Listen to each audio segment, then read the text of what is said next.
We need more psychology.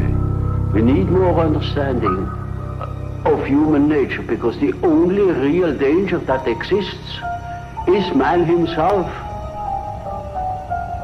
He is the great danger, and we are pitifully unaware of it. You know? But they're foreign companies, so it's a mixture of U.S. and foreign companies around the world, along with foreign governments.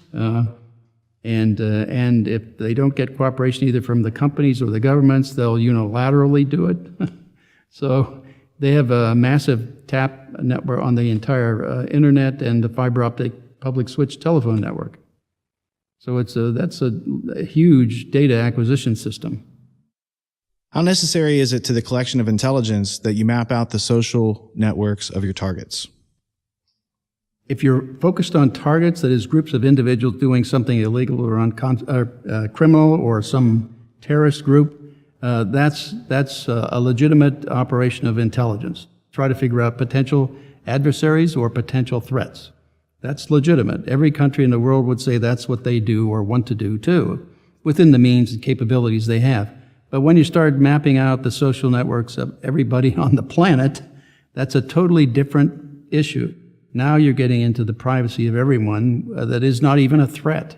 So you're accumulating information on everybody in the world and all of their activities, everything they do. And it basically gets down to the ability, even after you accumulate that, you can look at their profiles and begin to see how they think and what they're thinking about issues. And you can even begin to project how they will act or react to situations. Although right now they're not very good at that. There is a capability to do that, and we have been able to successfully do that in the past. And they're attempting, at least, that's one of the initiatives that the White House let, I think in early 2012, they let a big White House Big Data Initiative, which was a solicitation from industry to work out algorithms that would go into large data sets to figure out what's important for people to look at. That's how you automate the process of analyzing all of this data to boil it down to what's really important, which they should have been doing in the beginning, and it could have done right at the beginning, which is what we did in our program, Thin Thread, which would pull out only that data that was relevant to groups of individuals intending to do something criminal or terrorist-type activities around the world, or other governments or leaders and so on. All those were legitimate intelligence targets, foreign intelligence targets. They could have done that right from the beginning, instead of having this knowledge about everybody. What that's done is give them an entire rich database for other agencies of the government, like the FBI and the DEA and the Department of Homeland Security and the IRS, to go in and examine everybody in the country and everybody virtually on the planet that's using internet or phone networks. So they're spying on everybody, collecting metadata, they're building profiles out of it. What is the reasoning behind pointing such an apparatus at the American public? And what type of money, what combined budgets of these type of projects focused on the American people? What are we looking at? But the reason that I came up with that they were doing that is primarily for money and building an empire. The reason I say that is because if you take the position of collecting only targeted information against groups doing bad things, then you have a finite problem. So you don't have to have large storage facilities like Bluffdale in Utah, or another 400,000 square foot facility in San Antonio, Texas, or another one they just started building last summer on Fort Meade in Maryland, 600,000 square foot facility to store information. You wouldn't need any of that. Plus, you wouldn't need all the contracts for contractors, and you wouldn't need to have a larger workforce. But you would be focused on a rich environment of information, which actually would mean you would succeed at preventing terrorism and preventing crime, international crime, and so on. But by taking in the bulk acquisition, that means you're taking in everything in the world. That means you're pulling in all kinds of huge amounts of information, hundreds of terabytes per day, going around the network. That becomes a management problem of information to begin with. How you have to build an infrastructure to transport it to storage facilities. You have to build the storage facilities. You have to have contracts for all this to happen, and contracts to manage all the data once you've captured it, and then contracts to build other kinds of programs to manipulate the data and use it for analysts and so on, and then hire more analysts to analyze data because there's orders of magnitude more data to look at. So, and it builds your budget so much bigger, and so now you're managing a much larger empire. So they did it, in my sense, for empire. Well, they told us they were doing it for the prevention of terrorism, so that would mean none of these programs were underway pre 9/11, right? Well, that's there was clearly an intent to do it prior to 9/11, and certainly there was in history, down through history, with Program Minaret at NSA anyway, and Shamrock, those programs, they were doing that all the way back to World War II. Those are the programs that came out with the Church Committee investigation into NSA, FBI, and CIA back in the mid-'70s. And as part of that, that's when the FISA law was written, and that's when the intelligence committees were created, the Senate and House Intelligence Committees and the FISA Court.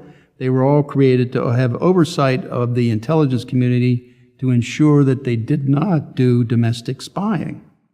So that oversight was supposed to prevent this type of domestic spying. Instead, now they're all advocates for it. The courts, the intelligence committees, they're all advocating for NSA to do this kind of thing, all under the false pretense that it's going to prevent terrorism. Well, what it's done is made what it's done fundamentally is add orders of magnitude more data for their analysts to look at every day, and they can't get through that data, and so they're dysfunctional, and so we don't stop things like the Boston bomber, the Fort Hood shooter, the Times Square bomber, the underwear bomber, people who are trying to do things that they should have been stopped, even not.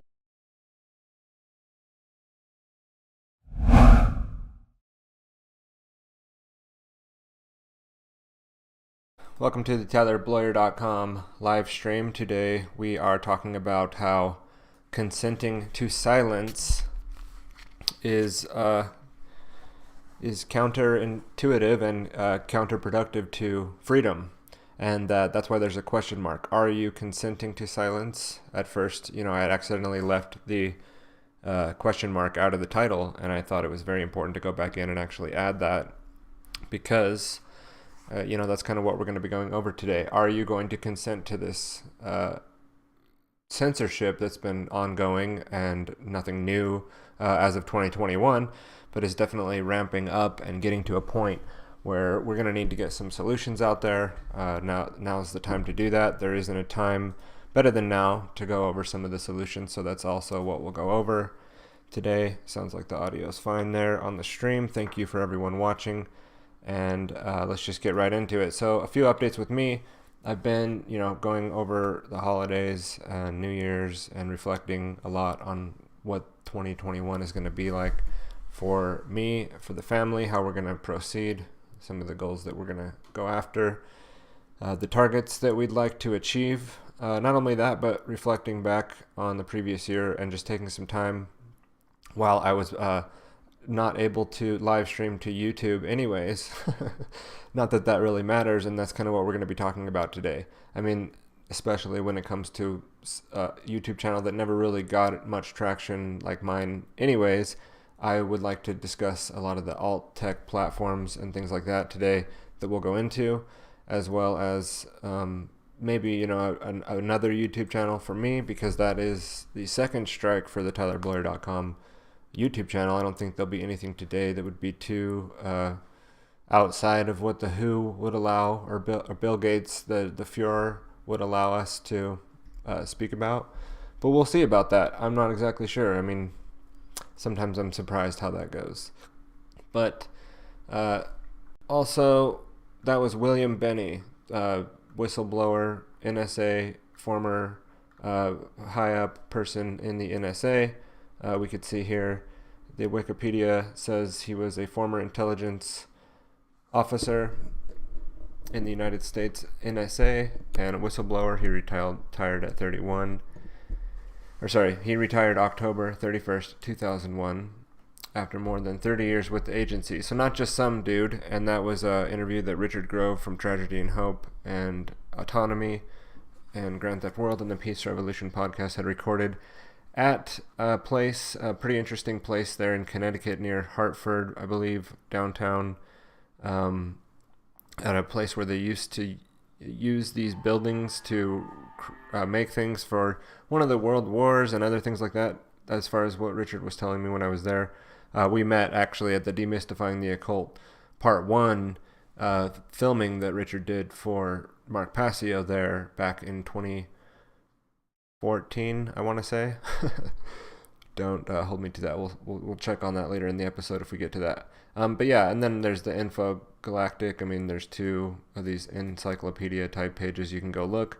But he, if you go watch that interview, which you can find in the show notes over at tylerbloyer.com underneath this posting, and this time we were actually able to, you can see here the live stream right on the front page, but then I was actually able to get this posting up with the show notes beforehand, and so here it is, and there's the stream we're doing right now, and also you can find the Benny thing in here.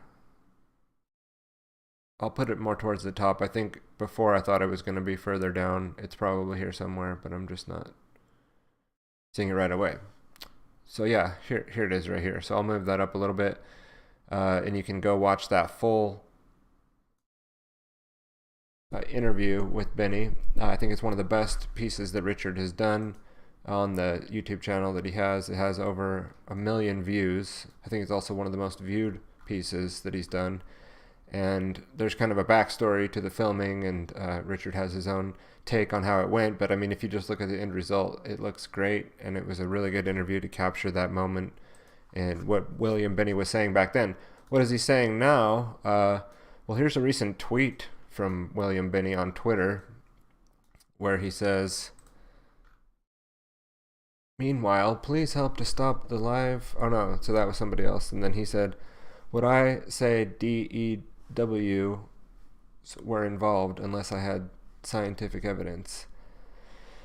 I'm using HF35C spectrum analyzer, audio recordings, impact evidence, plus pain from the pulse energy projectiles to prepare for court petitions." So he's been saying on Twitter recently that he's under a directed energy weapons attack, and he hasn't been taken off Twitter yet. I went and looked today. He's still on there. I'm not sure what to make of that. I'm just pointing that out, that I had him up earlier. I won't bring that over right now. But yeah, I just want to bring that up, that's what he's talking about now. But I think he's a credible person, and you can go find many interviews out there. He worked for the NSA and basically took a moral stance on how things were going with the direction of the intel that they were collecting, and decided that he didn't want to be involved in targeting American citizens or people that he thought he was protecting, and so he stepped down, and then since then has been publicly speaking out against the practices of the data collection and spying on American citizens or people all around the world, really. And he exposes a lot of the operations that you can go look at, including let's see what I had pulled up here.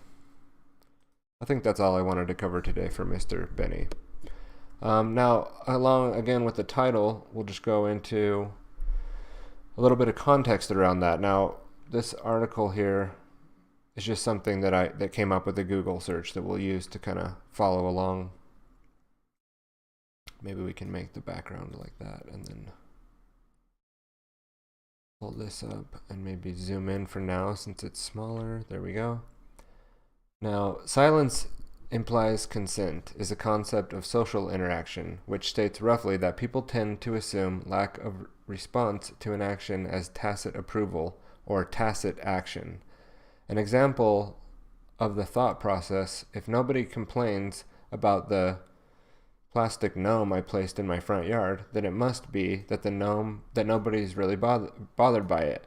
In fact, everybody may be bothered by it. They're just being silent. You can't be sure that their silence truly means that they are consenting to it. On the other side of the coin, if you are being silent about an issue, be aware that others may very well be interpreting that as consent.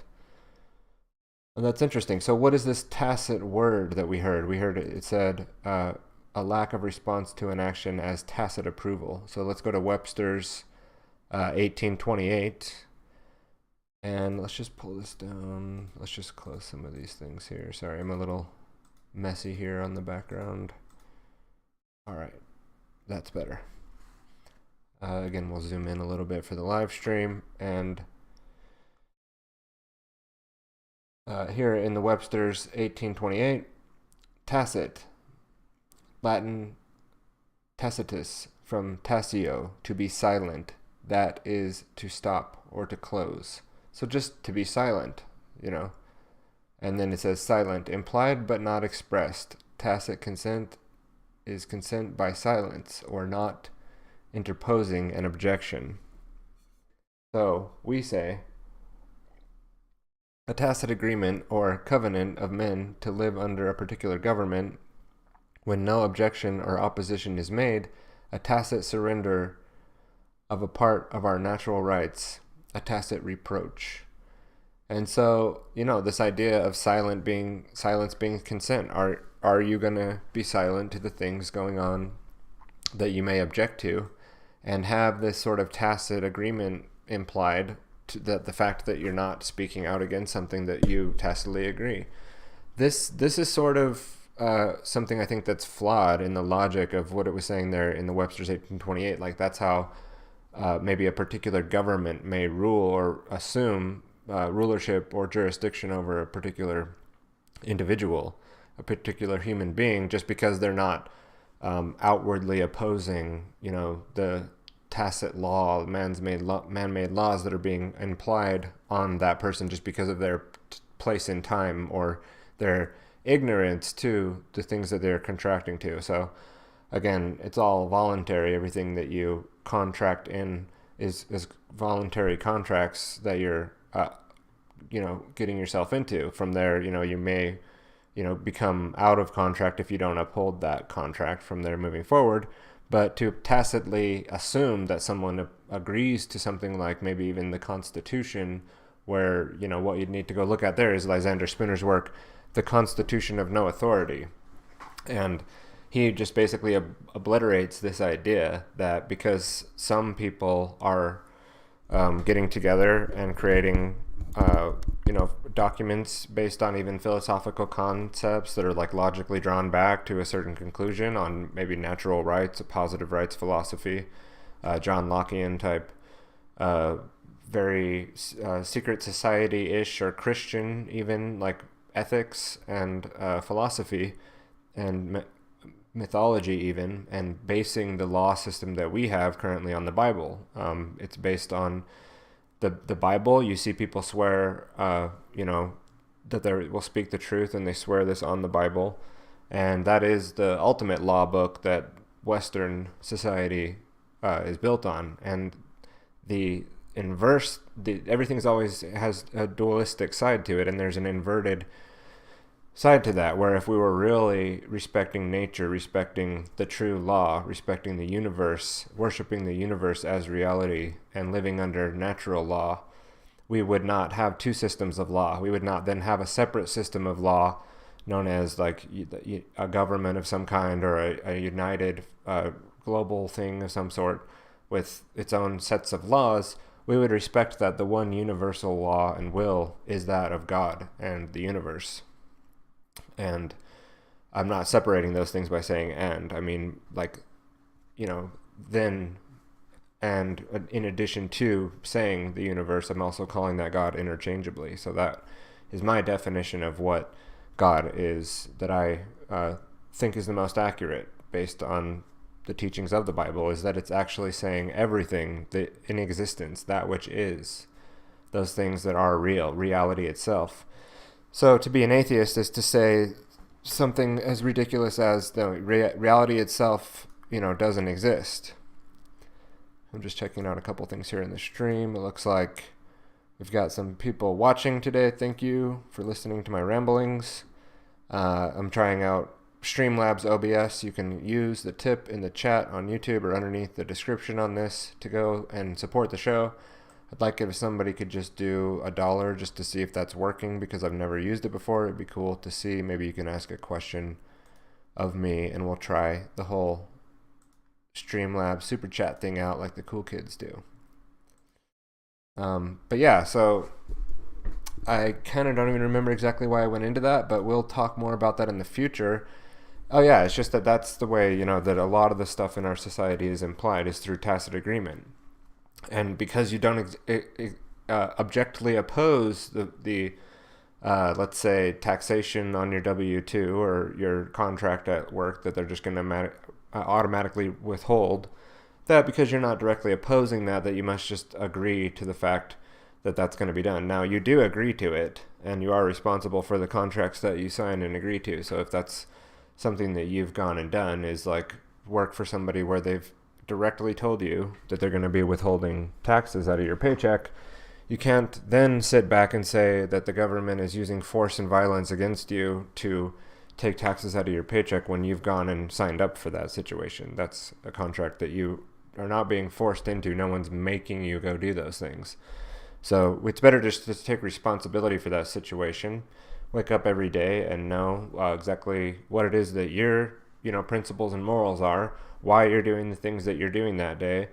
And as long as you attitudinally understand freedom, then you can become unslaved, because it's like, as Michael Tessarion says of unslaved.com, freedom is attitudinal. It's not a situation. It's not a place. It's not a collective of people that get together and do freedom. Freedom is a mental thing. It's something that's from the mind. You have to mentally understand first where you are free. Now that you are free. And from there, as far as idealism goes, and spiritualism, and not non-objectivism or materialist atheism, not those things, but when you look at it from something like the Hermetic principle of all is mental, I think that's the first Hermetic principle. It's saying, like, in idealism, and not idealism as in having a high ideal and a certain moral set of philosophy. Idealism as in ideaism. Maybe it'd be more properly understood that everything comes from the mind. So first, and then also as above, so below. So if this is true from us, that I have to first think about doing a stream and mentally prepare it, and then I'll walk around and have ideas about what I want to put in that stream. Those are all coming from mind first, and then the stream happens, right? It's not the other way around. The material world doesn't affect my ideas about how I want to make the stream. And so the idea is, if that's true of me, that I can do that, then it's also true on the macrocosm, on the macro scale, that the universe then must be mental, and that the material world is just something that happens because of the mental world. Now, that's why separate the two. Are they separate? Is the mental world separate from the material world? Is the spiritual world separate? Do you have a higher mind, a lower mind that are separate things? No.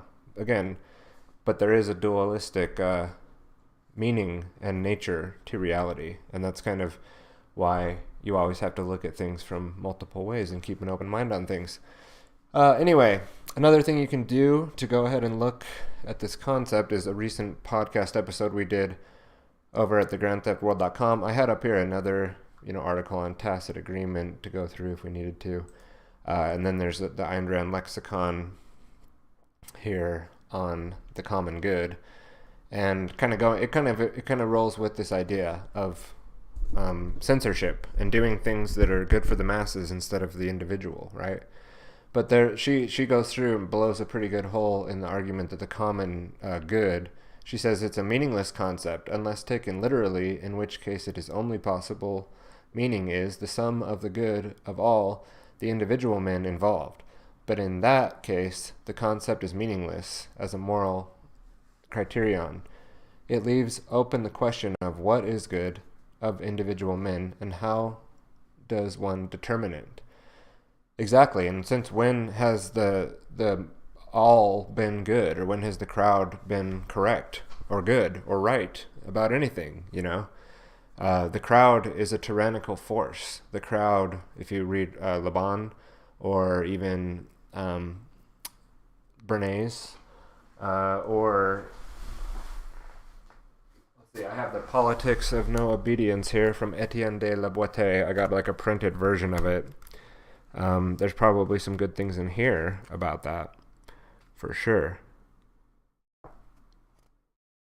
The call for mass civil disobedience here from page 16, from the Politics of Obedience from Etienne de la Boétie. One of the more radical of the latter Huguenot pamphlets, La France Turquie, which advocated an association of towns and provinces of... Okay, so that's like... I tried. I'd almost like started in at a good point and tried to be cool and read like a passage from this live, but that wasn't exactly relevant. But we'll put this in the show notes, and then soon maybe we can get a document cam where we'll have something to set these documents out and read them and go through some books live rather than just on the screen. But yeah, we'll put this in the show notes as well from Ayn Rand and the lexicon. If you've not seen this website, it's pretty good. You can put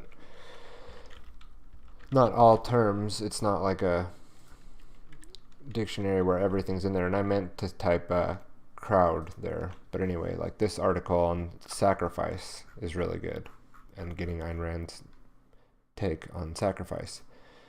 Again, that's kind of not really on point, but going to someone who can read things on the screen quite well, and a clip that I want to share here from this is our podcast that we've been producing, The Grand Theft World. This is podcast 08, Silence of Consenting Lambs. So I think this is a little bit more relevant to what the topic of the episode today is on consenting to silence, or consenting to censorship, rather.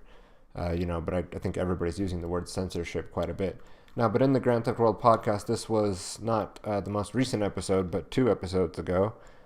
We'll be doing number 10 tomorrow night, and it's going to be a doozy.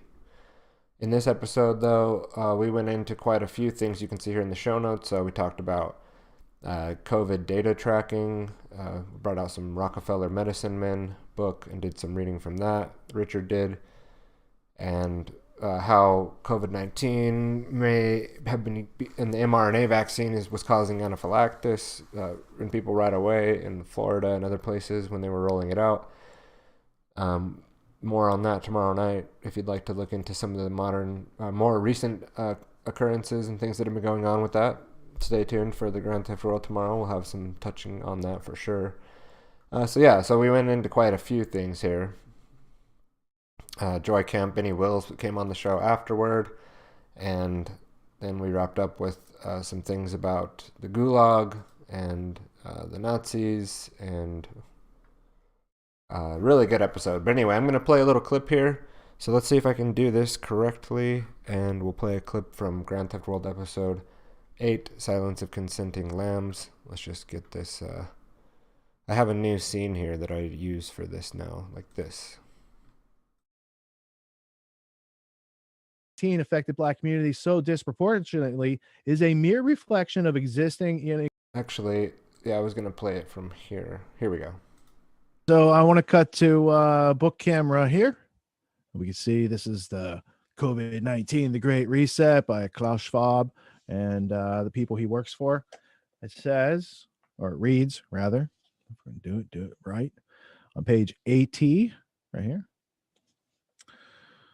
Let's see. Talking about it says COVID was far from being the great leveler or equalizer of the pandemic.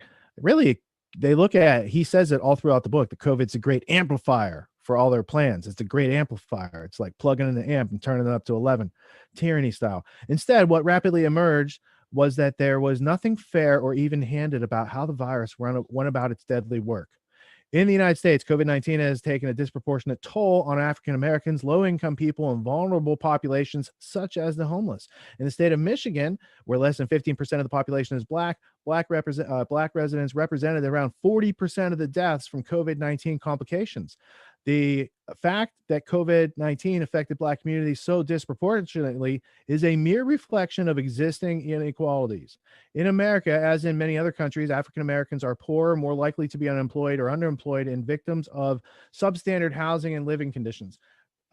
So right there, what are they saying? The people who have done work on population control and have sought to sterilize and experiment on people of color in the past, they're now saying it's a safe and effective blank. It's not going to prevent you from getting it. It's not going to prevent you from spreading it.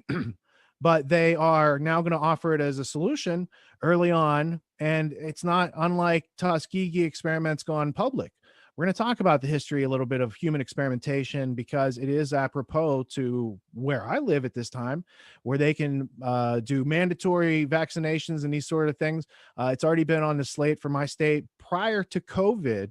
So these types of things need to be looked at more in detail in the context of history that's being pushed through without anyone's approval or anyone even reading the bills. There's a lot of things in that omnibus spending bill that have nothing to do with spending. There's a lot of things that you should look into how government works and why you're funding it so thoroughly, because these people, what you're sending them is not enough. They already say, we're getting 3 trillion a year. We spend 6, 7, 12 a year. They're just writing checks that they're never going to be able to pay back. They're going to indenture children and grandchildren into the next generations all over the planet. They're not going to limit it to just here in the United States because this is an international organization. In fact, I'll do it live. Here you go. I'm going to let you, because, I feel like sometimes I'm being redundant, but then I also have to consider maybe you don't already know this. So let me just put the book camera back on, not take anything for granted. This is David Rockefeller. He wrote something called Memoirs. Okay. This is a New York Times bestseller. This is not a conspiracy theory. This is me simply reading from a page here. Do I have it marked? That's the question. There's a lot in this book, and it must be 405 maybe. Let's see. Oh, I'm doing it live. Let's see if I can do it under pressure. It's called Proud Internationalist. This is chapter 27, everybody, of the Memoirs of David Rockefeller. October 23rd was a busy day at the Council on Foreign Relations. So we've talked about his family and how they founded and funded the Council on Foreign Relations and the Royal Institute of International Affairs, because these are internationalists and they are not just people who fund the taking over America. They want the world. The 50th anniversary of the United Nations. They donated the land, and the Rockefeller architect created the United Nations. That's international territory for those of you playing at home. I want to go over here to this page 405 of chapter 27. And I like to read this because it makes people who say conspiracy theory as a daily catchphrase, it makes them cringe because they don't know what to do with this. For more than a century, ideological extremists at either end of the political spectrum have seized upon well-publicized incidents such as my encounter with Castro to attack the Rockefeller family for the inordinate influence they claim we wield over American political and economic institutions. Some even believe we are part of a secret cabal working against the best interests of the United States, characterizing my family and me as internationalists and of conspiring with others around the world to build a more integrated global political and economic structure. One world, if you will, or if you won't. If that's the charge, I stand guilty and I am proud of it. That is not out of context. That is exactly how I read it. That's what he wanted you to know toward the end of that book. Now, his brother's protege wrote a book.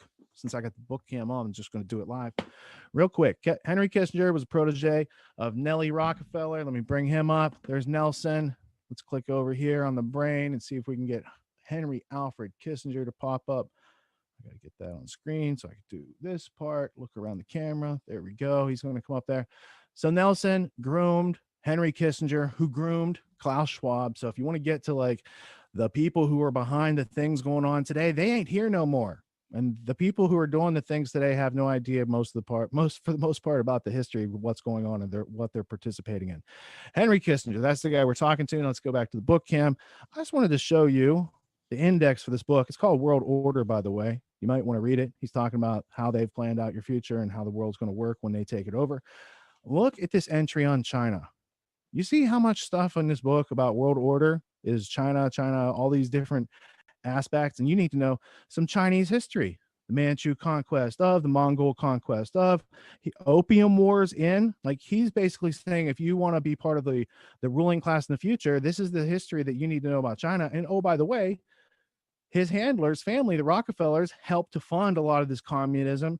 And David Rockefeller, who we just heard from in his memoirs, said that Mao was one of their greatest projects. Mao Zedong killed like 50 million people, maybe 100 million by some estimates. I was being conservative with the communist revolution.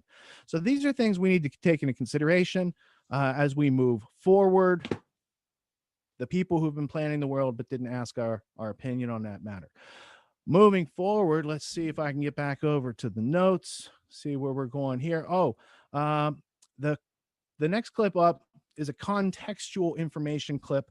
This is a 2012 clip from James Corbett. Now, he's going to play a major role. All right, so to see more of that show, you can go over to grandtheftworld.com and check out the podcast under, let's see, let's actually go back and make sure that's stopped. Okay, we muted that. And under the podcast on grandtheftworld.com, just click up in the top menu bar on the phone. You have to click the little like 4 or 5 lines, right? Expands out, and then you can click podcast. Website looks real slick and nice on the phone. And here are, you know, you could see this is an excellent interview with Richard.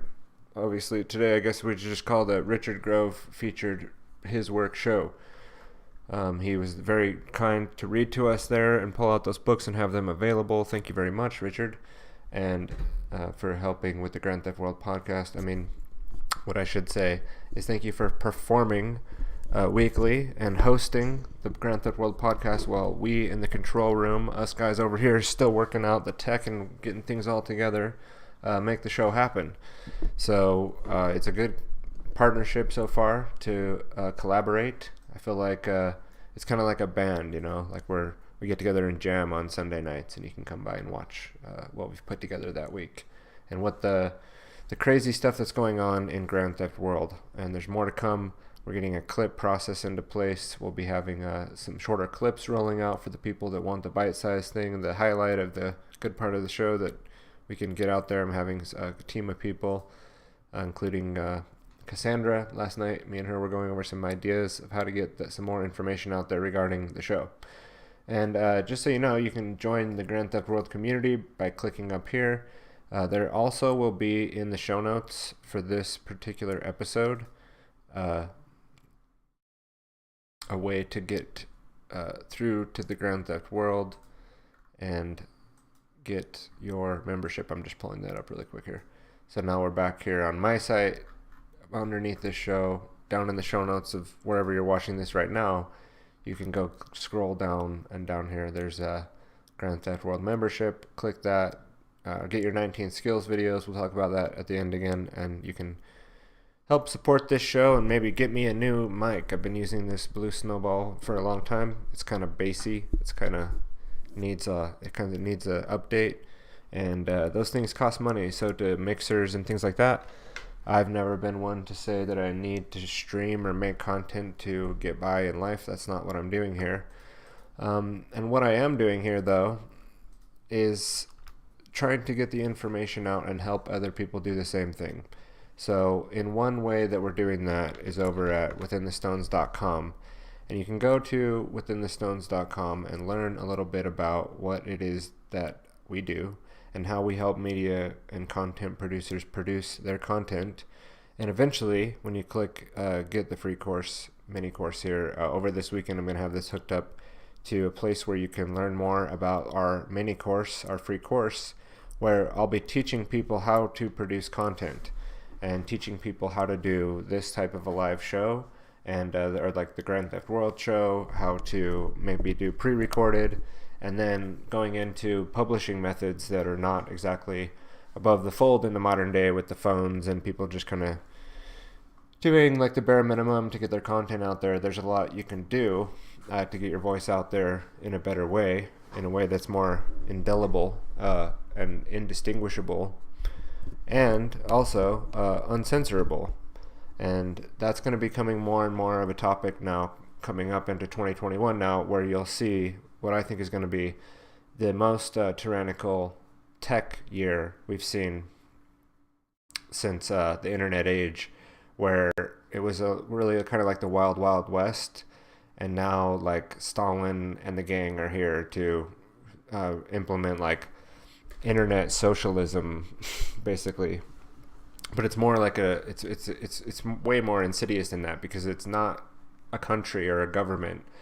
It's people wielding power, and corporations was really just people influencing the media, influencing the public, influencing the mass consciousness with their agendas, and not exactly like directly influencing you, like they come out and tell you that they want global government or like a new world order. But that is what we're headed towards, and we're headed towards an era where governments, as we just saw the other day or yesterday, I think Donald Trump getting censored off of Twitter, some financial and payment processing situations. And I'm not going to sit here and say defend Donald Trump and say that like Trump is being attacked, or care about which the puppets are in the White House under this completely ridiculous situation now known as the United States of America. An experiment which did start out strong, and I think has left us in the position that we are to continue that legacy on of freedom, but needs a revamping at this point, such as is stated in the Declaration of Independence, when the government becomes completely tyrannical, that it's not only an option at that point, but it's your duty. And I think it's implying your duty as a free individual who doesn't want to become a complete slave to overthrow that tyranny. And so that's one of the big things that we like to focus on here at TylerBloyer.com, just like we were talking about earlier, about knowing something in the mind first before it can manifest out into the world, is to understand that you are free, powerful, beautiful human being without any piece of paperwork needing to make that true. And that may not be completely physically the case at all times, but to know that mentally is the first step, and to understand that attitudinally in the world and as a way of being, rather than a destination. Now, going back to what we're trying to do at Within the Stones is work with individuals who want to get their voice out there. So there'll be a free mini course with a lot of the stuff I've been learning over the last year. And then as we get that rolled out, we'll have a graduated course beyond that where you can learn some of the more technical things and even get like one-on-one consulting and things like that. So for now, the best place to learn about that would probably not be this site yet. We're not quite there. We're rounding third base. But I would just suggest you to go to TylerBloyer.com, and I would implore you to enter your email here, or you could go to subscribe. It's a very fancy way to do it, and type your email in here. I've made it very easy to do. I'm not asking for anything else. You can just sign up, and then as I get that rolled out, you will definitely hear about it more from the TylerBloyer.com lists that I've accumulated over the years since doing my work.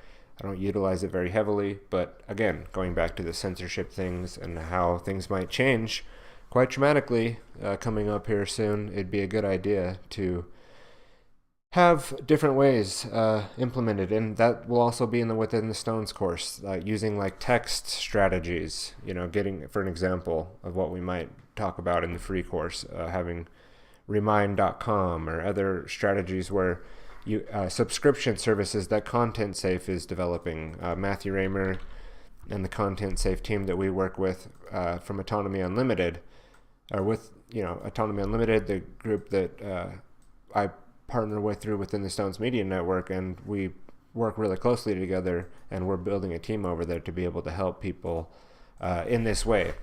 Not just like the whole world, but we're niching into the freedom, Grand Theft World-y type producers that need to get out there. That's what I want to focus on. So that's what I'm all about. That's what TylerBloyer.com is doing.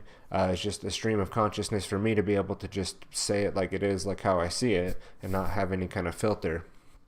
But then I want to help other people achieve the same thing, and other projects like, I don't know, looking at the Greater Reset, or even like the Agorapulco, Acapulco people and what they're doing down there. I don't fully agree with everything that goes on there, or even all the people and all the philosophy. about even anarcho-capitalism 100%. Obviously, if you go back and look at my falling into the movement traps, I go into that.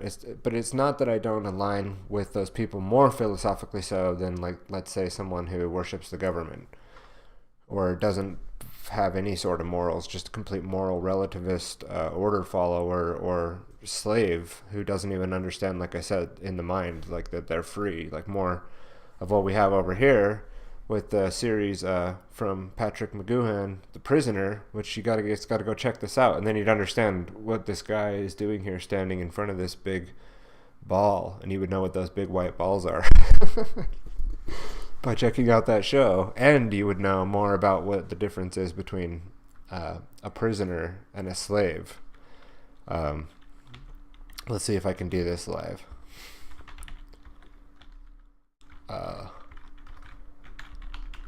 Another word for it, if I can pull it up, it's going to take me, I'm going to do it though.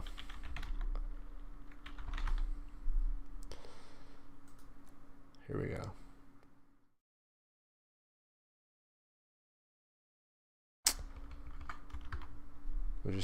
We'll do it live. We'll do it live. Okay, Swaraj.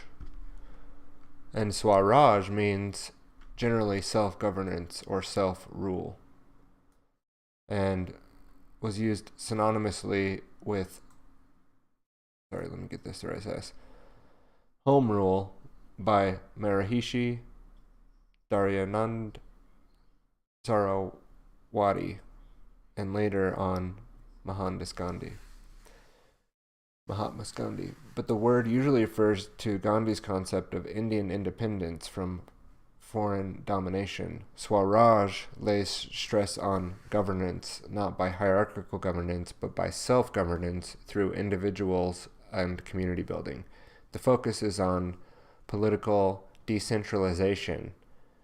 Since this is against the political and social systems followed by Britain, Gandhi's concept of Swaraj advocated India's discarding British politics, economics, bureaucracy, legal, military, and we're still doing that, right? We're still fighting the Anglo-American establishment here in America, and they're still under socialist communism from the Labour Party in India, right?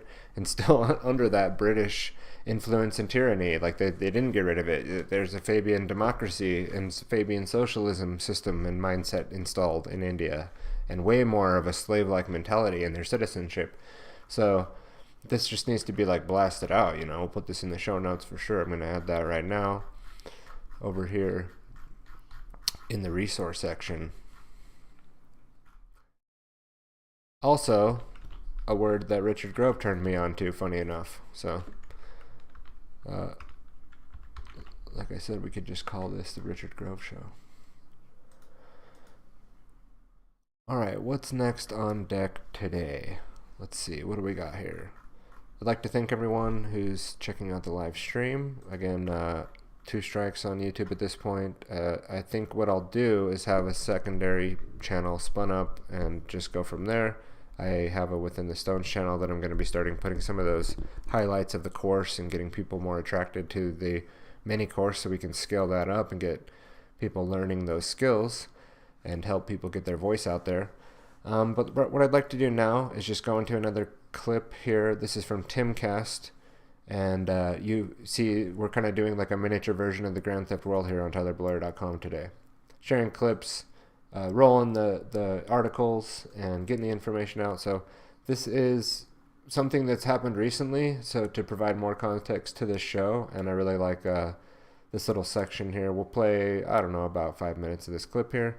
Again, this is Timcast. You can find this article here on GrandTheftWorld.com, and we pull these people in through RSS. You can go and click back to where that post was originally found, and it's embedded right here in the site. So let's go ahead and check this out. I need to click. Next level of how insane this gets. Confirmation from Axios. Google suspends Parler from App Store after deadly Capitol violence. This is not going to stop it. It's a simple APK download. Okay, Google takes it out of the Play Store and then they put it up on their website. So when you open your phone and you go to parlor.com, eventually at some point, I assume it'll say download the APK. You'll click it, boom, you got it. What does removing it from the Play Store do? It slows things down significantly. I mean, we were suspended from Google Play and App Store for like 6 months. Yeah. So you go to minds.com/mobile and get the mobile app. Now you can get the APK or you can get us in the app stores. But like, you know, that hurt us, and it will hurt Parler. And you know that it's. And the thing is that it's become too polarized. It's like the left, you know, Twitter, the left-wing social network, Parler, the right-wing social network. It's like we need from a high level at the companies to be having serious conversations, live streaming, and saying, how are we going to bring this community together? How are we going to deal with these people? Or nationalize social media. Or a globalized one that follows the U.S. Constitution that we create. I mean, it will be globalized. It can be anybody in the world can use it. And it will follow the U.S. Constitution. Yes. I don't think they would ever. An app we need, a website, social network that does it, and we need an ISP that follows the U.S. Constitution that's not a private company. So let me read a little bit of this. They say, quote, in order to protect user safety on Google Play, our long-standing policies require that apps displaying user-generated content have moderation policies and enforcement that removes egregious content like posts that incite violence. Jose Castañeda, a Google spokesperson, said, in light of this ongoing and urgent public safety threat, we are suspending the app's listing from the Play Store until it addresses these issues. What does that mean? You're not allowed to incite violence on Parler. They'll ban you for it.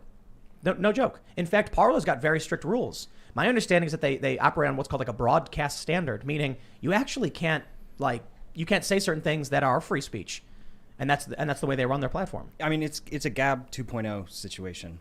Basically, and the problem, you know, free speech policies every network should have, but like the fact that there's you know, there are privacy issues and transparency issues with Parler. I'm just gonna, you know, be upfront about that. Like, their code is not open source. You can't see their algorithms. If you're listening, guys, open source your code. Like, networks have to be open source, otherwise it's not viable in the long term. I think I don't know if the Fediverse is the answer. We've talked about it before, but some kind of decentralized, federated social network. The way it would work, it's very simple. This is how the Fediverse works, is that you don't have to use Parler. You would use just, Fediverse apps, a regular old app you download, and then you sign into your server or their server or whatever server, and it connects all the different companies into one social media system. Yeah, the Fediverse is great. It's the ActivityPub protocol, which Mastodon uses, which many sites are integrating. There's another one, Polaroma. We're working on ActivityPub integration. It's taken way too long for us to do it, but it's a great protocol. The problem with it, though, is that when you subscribe to someone on another node, the comment threads don't work. Right. It's just like it's sort of messy. It's still good and it's a step in the right direction, but it's not truly decentralized social media because, you know, the admins can still ban the whole, you know, node. They can cut off, like, if there was a networked, you know, Gab connected to Minds, you know, one platform could cut off the other platform. Right. Yeah. Well, the idea is preliminary, I suppose. But how do we get to the point where if I choose to follow the president for his updates, no one can take that away, ever? I think they call it Internet 2.0. The Tron network was working on something like that. Well, that's what we integrated with the permaweb, with the Arweave blockchain. Basically, you have the option when you post to the permaweb. Obviously, you don't want every post to be permanent, but the reality is that we're moving into a blockchain decentralized world, and that is a little bit scary. But so Ethereum is going to skyrocket. Ethereum. Yeah, I just bought some. 32. But you bring up a blockchain. I think what a lot of people need to realize is that a lot of these networks that use crypto, they're built off of the Ethereum cryptocurrency. And there are some other amazing decentralized social networks, like Scuttlebutt is fully decentralized. It's sort of like techie and tough to use, but it is fully decentralized. So it's on your machine, everything. So regarding the Arweave network, if you were to post something on the Arweave blockchain and then you owned that post and it was there forever, could it then generate crypto tokens for every view that it accrued? That's not how their system works, but I mean, theoretically, you could build whatever you want. I remember at Burning Man, some people started to do peer-to-peer Bluetooth communications. I was on a cruise, and they told everyone when you come on to download this app. I forgot what it was called, but you turn on Bluetooth, and then this is the craziest thing. You could walk past one person and all of the data is being transmitted from like my app to their app. And then when they walk past another person, it bounces to like 5 more people and then created this mesh internet where if I was standing 10 feet from you, you were 10 feet from me, and Ian was 10 feet from, Bob Smith, and then Bob Smith sent a message, it would relay through everyone to me. That's local amazing. Networks. That's amazing. That's really important for countries that don't have serious infrastructure. Yeah, that is pretty cool sounding, actually. And this is, again, Timcast. That's Luke Rudowski there, and Tim Pool, and I'm not sure who that other guy is, and Ian. I think they're involved with Minds.com. Good show. I don't fully adhere or agree to everything that everybody says on the information that I share out there. There it goes. There's that little thing I gotta say every now and then, right? I'm on Minds.com. I have been on there for some time. I faded away from it for a while. Today, after kind of hearing that clip and seeing where we're at, I said, hey, what's the problem with reinvigorating that platform again and getting it back going for me? Just to have a way, out to get stuff out. And I've heard weird things about it. I've heard people say that there's weird stuff with the token, and they've seen strange analytics. And I'm not really concerned about the token. I typically, on all these different platforms, don't give a shit about the token or whatever currency or thingy they're using to make it work. More for me, it's how resilient is the server, how usable is the technology, do they have a live streaming integration, are they able to keep the content up, are they able to come up with interesting ways to keep things like child pedo stuff off the site and still not censor, not be a publisher in that way, but to come up with ways so that there isn't a way for the average Joe to just easily go stumble across or find things like that. And I think Minds, as far as what I can tell, does a decent job at that. Now, I'm on a bunch of different other places as well, but one thing I would like to say is Andy and LD, thank you guys very much for the donations to make sure that the Streamlab thing works. It looks like it did go through.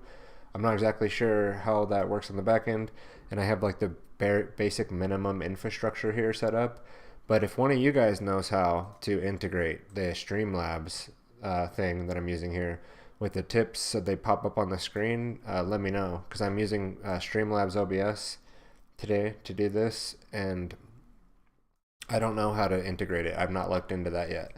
I don't know how to make it pop up on the screen. That would be cool though. And then we could also have your questions read throughout the show if there's a question, because I plan to do a lot more live streaming, regardless of whatever happens over with my YouTube channel. I'm actually searching out and making a list of equipment right now that I'm going to purchase and have the ability to have this room here.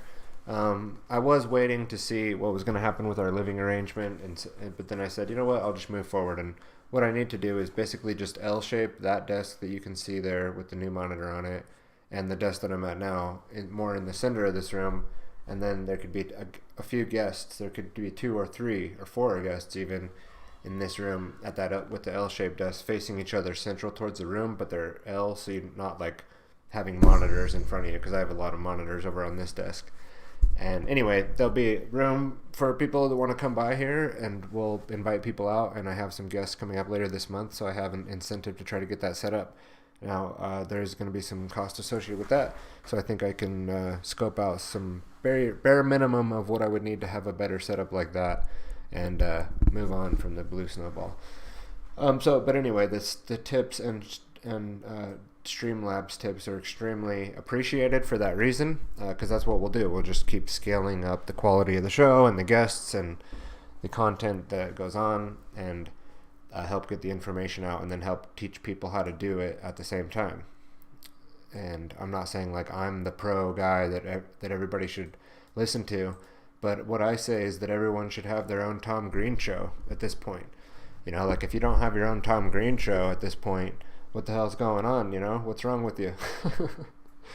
But Tom Green had a show back in the day that influenced people like Joe Rogan, where he had a show basically built in his parents' living room, right? He was broadcasting right out of his home, and he was just set up with a couch and a desk and kind of like a late night talk show situation. And at this point in the game, everybody should have their own Tom Green show. so they can express themselves and present the information and have a voice out there, be a voice in the choir, you know. There's a lot that could be done from one person, and anyone that would want help getting over those things, even, there's ways we can help with that too. I would like to do a little plug here.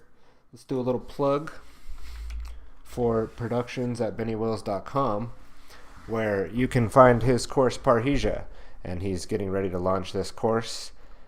We've helped him with the beta season and get that set up from Autonomy Unlimited. We did a lot of work to help him fine-tune things and make sure he knew what it felt like to do a live production course. He now is ready to go for the course itself, and you can find out more about that at productions.bennywills.com or just bennywills.com. Follow through the links to get to Parrhesia. And for now, what you can do to sign up is just save your seat and get in, because I think the seats are filling up fast, and he's running close to the point where he's going to launch it. You could also just learn more from Benny by going to bennywills.com. Benny Wills of Joy Camp, and again, he's back in that episode 8 of the Grand Theft World podcast in the second half, also soon to be published out on Richard Grove's YouTube channel, just the selection of that interview. But here you can sign up to just learn more about Benny and what he does through the meme show and the memes that he does each week, Meme Mondays. And you can get into his email list through going through here without having to go and sign up for Parrhesia. So either one of those methods, I'm just going to put that little plug in here in the live stream for Benny. Now, in the lines with what Timcast and them were just talking about, and decentralization and owning your hardware and being able to publish from there, let's go into an article that my... let's see if I can find it here. I got too many damn tabs. Okay, from Jeffrey Paul. It's called Your Computer Isn't Yours. And this Mark Passio turned me on to. And I'm sorry, Mark, but I stole your idea where you said you wanted to cover this article live on a podcast. I won't do it the justice you will, so I'm sure you'd be fine to go ahead and continue to still do that. And I only have, there'll be like 10 people watching this whole show. So it's not gonna be a spoiler for when you finally do that, and I encourage you to do so. And maybe before we close out, we can give some updates on what's been going on with Mark. I think the Natural Law podcast is going to be coming out soon, and the One Great Work Network is getting a lot closer too. So just checking a few technical things here. Now I want to try to go into this article a little bit in context of the show and censorship and what's coming. I've not even read through the full article. I think there's a lot of updates and sections to it. I'm not sure that we'll get through the whole thing. Yeah, there's questions and answers. Okay, so let's just get through the bulk of the point here. Again, this is TylerBloyer.com live stream show. Go ahead and hit like and share this out. There have been several updates appended to this page as of 2020, 11/16. So it's a recent article. See below. And he makes it clear where the updates are. It's like an article. It's not like we have to be all that well sourced here, but it is pretty well sourced. It's here. It's happening. Did you notice? I'm speaking, of course, of the world that Richard Stallman predicted in 1997. And you can go find that article there. The Right to Read by Richard Stallman. That sounds really interesting. The one Cory Doctorow also warned us about. On modern versions of Mac OS, you simply can't power on your computer, launch a text editor, or ebook reader. And sorry, I'm always distracted by the tech, and then it sounds like I can't read very well, but just checking this really quick. Okay. And write or read without a log of your activity being transmitted and stored. It turns out that in the current versions of the Mac OS and the OS sends to Apple a hash, unique identifier, of each and every program you run. When you run it, lots of people didn't realize this because it's silent and invisible, and it fails instantly and gracefully when you're offline. But today the server got really slow, and it didn't hit the fail-safe code path, and everyone's apps failed to open if they were connected to the internet. I don't know if it meant if they were not, if that's how the code failed. Oh no, the server got really slow. Okay, and then it links back to a source on that. You can go read about that event apparently here on that site. Because it does this using the internet, the server sees your IP, of course, and knows what time the request came in. An IP address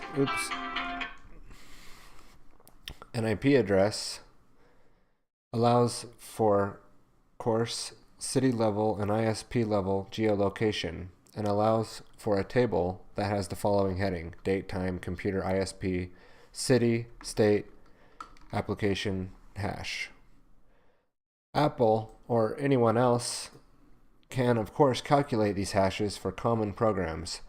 Everything in the App Store, the Creative Cloud, Tor browser, cracking or reversing engine tools, whatever. This means that Apple knows when you're at home, when you're at work, what apps you open there, and how often. But they know when you open Premiere over at a friend's house on their Wi-Fi, and they know when you open a Tor browser in a hotel on a trip to another city. Who cares, I hear you asking? Well, it's not just Apple. This information doesn't stay with them. The OCSP requests are transmitted, and that's a SSL certificate protocol. Requests are transmitted unencrypted. Everyone who can see the network can see these, including your ISP. Anyone who has tapped their cables, or basically just inspects the SSL information metadata. These requests go to a third-party CDN run by another company, Akamai, a content distribution network. Since October of 2012, Apple is a partner in the U.S. military intelligence community's PRISM spying program, and Bill Binney talks about that quite a bit in that interview. You can go check out PRISM and more about that, and like I said, go watch that interview with Binney. And that grants the U.S. federal police and military unfettered access to this data without a warrant, anytime they ask for it. In the first half of 2019, they did go over 18,000 times and another 17,500 plus times in the second half of 2019. I'm not sure what that means. Let's go see what's that saying. The transparency report. Apple is committed to your privacy. Let's see. So, I don't know. I'm not exactly sure what he means there. Maybe we can circle back to that. Since October of 2012, Apple has partnered with the U.S. military's PRISM, which grants federal... Oh, the warrants. Okay. So that's how many warrants. They did this over 18,000 times and 17,000. Okay. Interesting. This data amounts to and how many were denied would be interesting to know. This data amounts to a tremendous trove of data about your life and habits, and allows someone possessing all of it to identify your movement and activity patterns. For some people, this can even pose a physical danger to them. Now it's been possible up until today to block this sort of stuff on your Mac using a program like Little Snitch. Really, the only thing keeping me using Mac OS at this point, so he's saying the only thing keeping him on there is Little Snitch. In the default configuration, it allows all of the computer to Apple communications, but you can disable those default rules and go on and approve or deny each of these connections, and your computer will continue to work fine without snitching on you to Apple. The version of macOS that was released today, 11.0, allows Big Sur, known as Big Sur, has a new API new APIs that prevent Little Snitch from working the same way.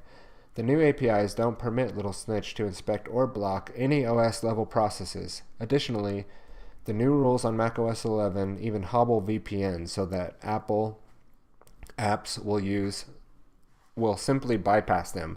Yeah, but I mean, just like Klaus Schwab said, and with the Great Reset book and everything like that, like you don't need to actually own anything, by 2030.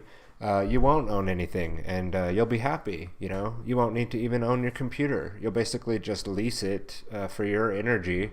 The government, whatever we known as that time, the United Global Governments of We Love You, will come into your home and they'll plop a bunch of hardware in a room like this, and as long as you sit down and crank out those widgets that the government's having you widget that day, probably to enslave some third world country somewhere that needs to pay back their debts to the one world government fealty at that point, in some sort of neo-feudalism, which we already have going on globally, worldwide, with the IMF and the World Bank, will give you your universal basic income will be provided as long as you've also gotten all the vaccines. You don't say any of the wrong things on any of the public forums. You control your thoughts like a good 1984 person with the thought police and the thought crimes, that you don't commit any of those either, right? That's how dystopic this article is, and what it's implying the future is headed towards, on the slippery slope towards you won't even be able to own your own damn hardware in your house, and these tech overlords will be allowed to just censor and even the applications that you're allowed to use and the way that you want to use the stuff that you've bought. Well, don't worry. I mean, they've got plans for that. You won't be able to buy. You'll just be given based on your behavior. Once again, moving into the energy economy of using the energy of human beings as a form of fuel, and as slaves who have to obey completely, or they won't be able to do anything else besides just be exterminated. And that's what we're going into here in the neo-feudalistic era. And we're already there, really. I mean, we're not going into that. All right, so continuing. Patrick Wardall lets us know that Trust D, the daemon responsible for these requests, is in a new content filter exclusion list in Mac OS 11, which means it can't be blocked by any user control firewall or VPN. In his screenshot, it shows, here, let's see what this is. I was just going to connect to his Twitter, so that's not all that helpful. That's a status. Okay, here's the screenshot. Deny outgoing TCP connections to port 80. The ocsp.apple.com. Which means it can be blocked by any user, blah, blah, blah. In his screenshot, blah, blah, blah. He used sorry, let's go back a little bit. It also shows that Comm Center, used for making phone calls from your Mac, and Maps will also leak past your firewall VPN, potentially compromising your voice traffic and future planned location information. Those shiny new Apple Silicon Macs that Apple just announced, 3 times faster, 50% more battery life. They won't run any OS before Big Sur, so you're stuck with it if you buy new stuff. Of course, these machines are the first general-purpose computers ever where you have to make an exclusive choice. You can have a fast and efficient machine, or you can have a private one. Apple mobile devices have already been this way for several years, sort of using an external network filtering service device like a travel VPN router that you can totally control. There will be no way to boot any OS on the new Apple Silicon Macs that won't phone home, and you can't modify the OS to prevent this, or they won't boot at all due to the hardware-based cryptographic protections. All right, so just going along those lines, is basically saying that you're purchasing the hardware from Apple, and they're preventing you to run, apps that aren't approved by them, software that's not approved by them on their hardware. And that's sort of a philosophical difference on how do you want to be treated as a consumer, versus like having an unlocked phone or an Android phone where you could still go and put apps on, like they were talking about in that Timcast clip, right? Like Parler can still be installed, even if Google Play Store doesn't have it. You could just go to parler.com. They could even have a QR code there. You scan the code, it installs the app, and you're off and running. So that's kind of the issue. It's more of a philosophical difference. Do you want to have people who sell you something, that you buy it, and they're claiming that you don't really own it, though, that you can't do what you want with it. You can't actually use it in a way that they might not recommend. Or would you rather have more freedom with the hardware that you purchased to be able to do whatever you want with it and let individuals do what they want with it? Obviously, you could see the issue here would be a central control over a technology. Now you have potential for malicious hands to even, take over that particular corporation, and then now be censoring certain apps that might be putting out a counter narrative to what the mainstream mind-controlled narrative from the mainstream satanic media, who's been completely infiltrated and lies to the U.S. public and the worldwide public every day, and just spews their satanic garbage into the mass mind continuously 24/7, and manipulates people all day, every day, and makes them think that they're somehow knowledgeable and wise to the world and how it actually works by watching something like CNN or MSNBC or Fox News or NPR. All these things that are now, again, going back to this central control problem of having a few people have the power to manipulate and control all the information that's available to people. You have a major problem where they could then manipulate people on a mass scale and get away with it in large instances, such as we see in an event like September 11th, 9/11, where there was obviously some things there that were not right, but now throughout history just kind of passes into being the mainstream story of what happened, and there's a large number of questions unanswered and things that are completely anomalous to reality when you look at the NIST papers in physics, and go and look at the Alaska Fairbanks study on how World Trade Center Building 7 could not have collapsed in the way that was described, and when you really need to reinvestigate the whole physics of the phenomenon of that building collapsing with the minimal damage that it had, right? But if the mainstream media continuously just tells you that it was Osama bin Laden, and never alludes to any of the information about how Osama bin Laden was a CIA asset created by the CIA and funded and helped to be a puppet, basically, where they then had him as a patsy for the 9/11 events, and ended up killing him on a simulated video game replay that you can see. And there was a lot of really high definition footage of Hillary and Barack watching that go down. And we lost some boys out there, but we dropped him off in sea, because that's what you do with a worldwide terror criminal when he should be held accountable, or at least shown to people that he's actually been captured. But you just dump them in the sea instead, because that's how things go. So again, I don't want to get off on too big of a tangent here, but let's see if there were any updates worth reading in the article.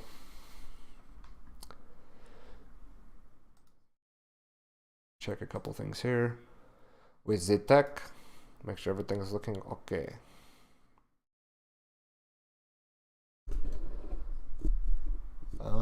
All right, so update from 11/13/2020. It comes to my attention that it may be possible to disable the boot time protections and modify the signed system volume, the SSV, on Apple Silicon Macs via the BP Util tool.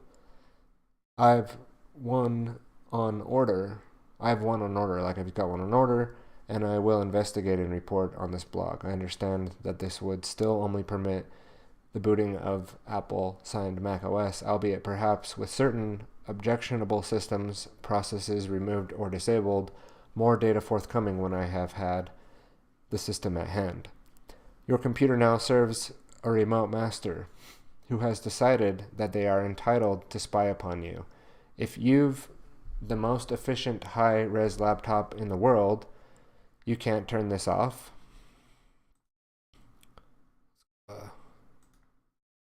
So the article continues. It looks like the updates are just put in there as you go. Your computer now serves a remote master, blah, blah. Let's not think very much right now about the additional fact that Apple can, via these online certificate checks, prevent you from launching any app they or their government demands be censored. Hint, hint, ominous foreshadowing to the future. Dear Frog, this water is now boiling. The day that Stallman and Doctorow have been warning us about has arrived this week. It's been a slow, gradual process, but we are finally here. You will receive no further alerts. See also the January 21st article from 2020. Apple dropped the plan for encrypting backups after FBI complained. Probably unrelated. In other news, Apple has quietly backdoored the end-to-end cryptography of the iMessage. Presently, modern iOS will prompt you for your Apple ID during setup and will automatically enable iCloud and iCloud backups. iCloud backups are not end-to-end encrypted. It encrypts your device backup to Apple keys. Every device with iCloud backup enabled, it's only on by default, backs up by the complete iMessage history to Apple along with the device's iMessage secret keys, each night when plugged in.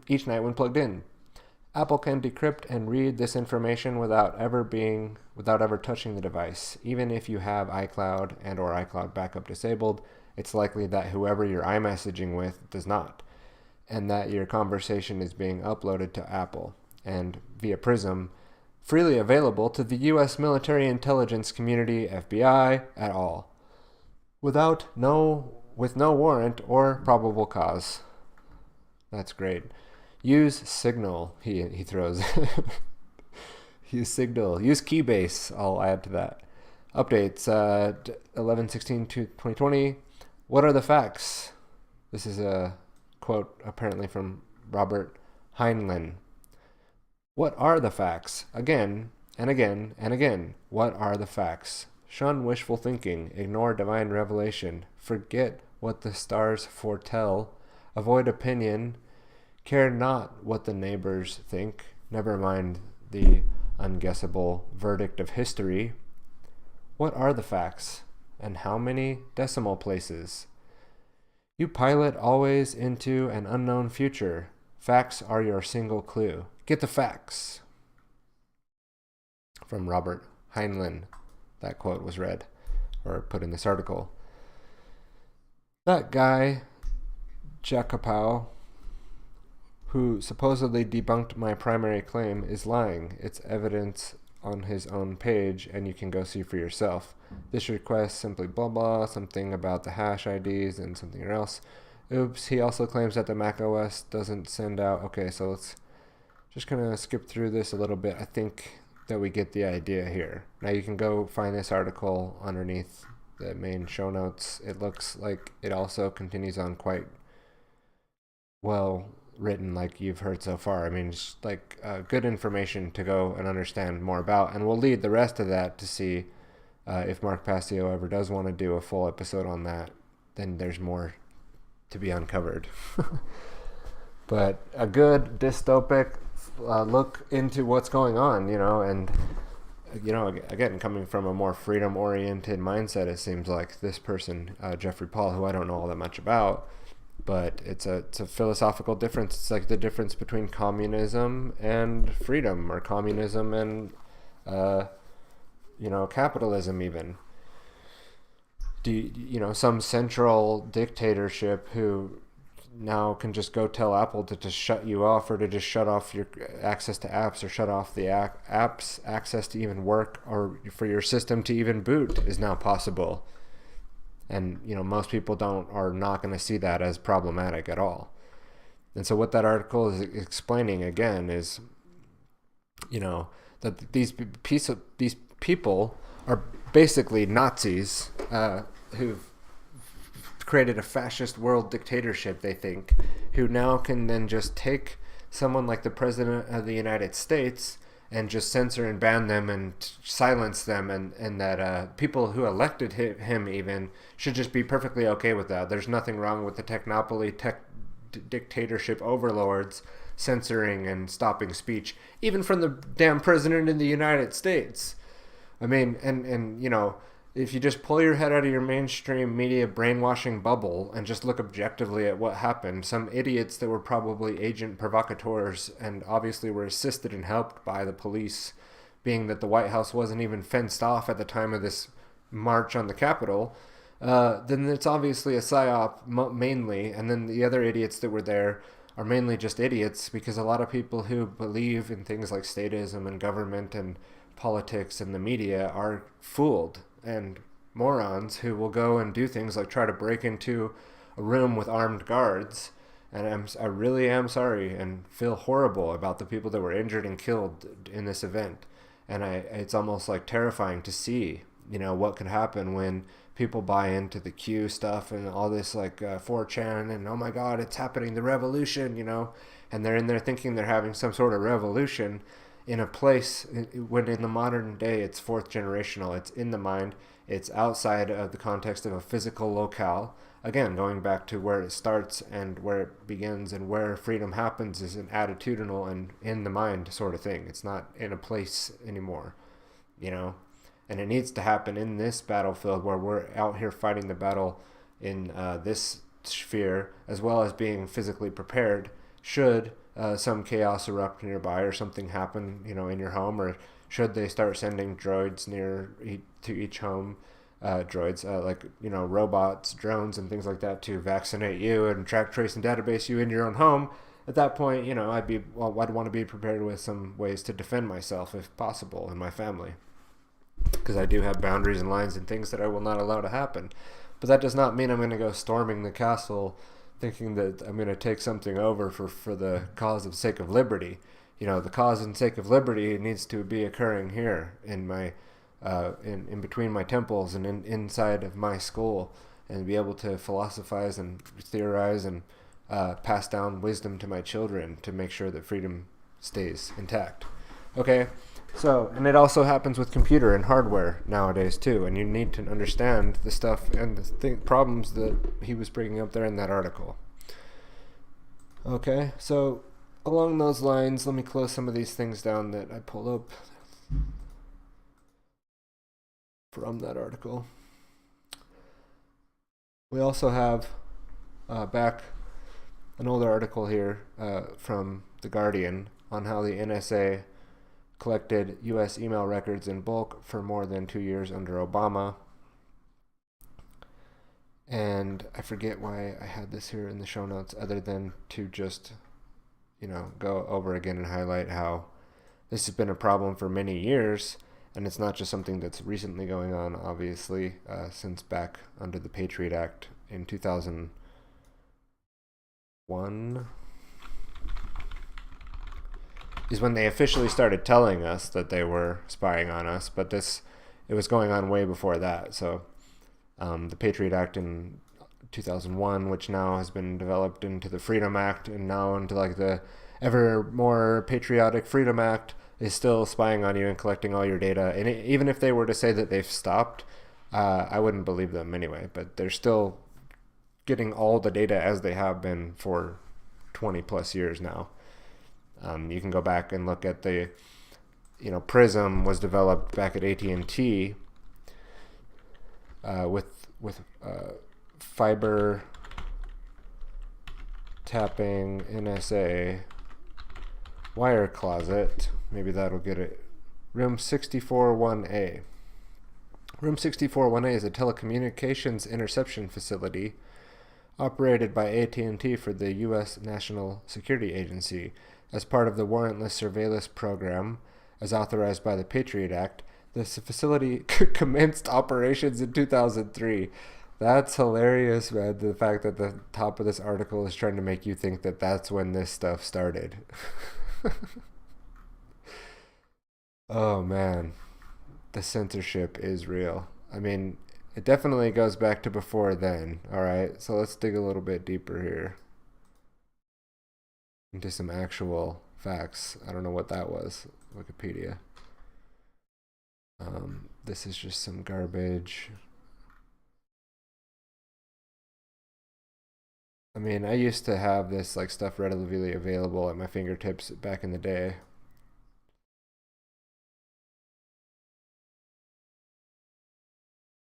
I'll have to pull that up. See, if I had a control room myself, I could say, control room, can you pull up the AT&T wiretapping history of the NSA bending fiber lines around the corner and stealing and using NARIS devices? That's what it was. NARIS switch.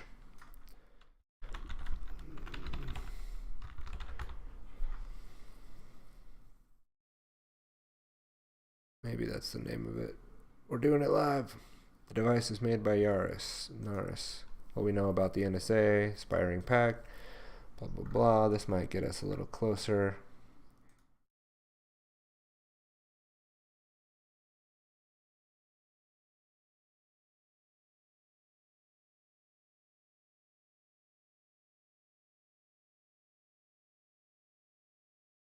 Plans for the secret room drawn up in 2002 discussed the difficulties of trying to spy on fiber optic circuits. Unlike copper wire circuits, they emit electromagnetic fields that can be tapped without disturbing the circuits. Fiber optic circuits don't leak their light signals. In order to monitor communications crossing them, technicians have to physically cut the fiber and divert portions of the light.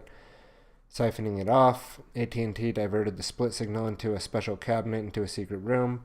There was a device made by NARS, analyzed the traffic, and presumably filtered. I'm still not finding the dates that go back to before 2000s. As far as I understood, this was happening back in the 90s. But this seems to also say that it was going on around the time that they allowed it by law, which I think really is just more covered up bullshit, honestly. So we'll touch back on this in the future. We're spinning our wheels right now here in the censorship. You know, we've been lost in the algorithm here. The information has been lost in the algorithm. Maybe I have it in my brain. Let's see. ATT Naris, maybe. Okay, we'll come back to that. Let's go into some solutions. We've been going for an hour and a half here. I probably only meant to really do the full show at an hour and a half.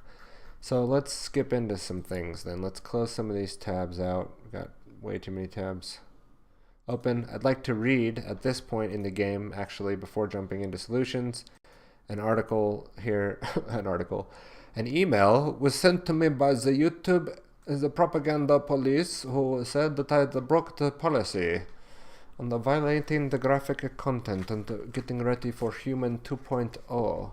I think this is where I received my second strike from the Fuhrer up there to the YouTube, making his community guidelines. We wanted to let you know that our team reviewed your content. We think it violates violent or graphic content policy.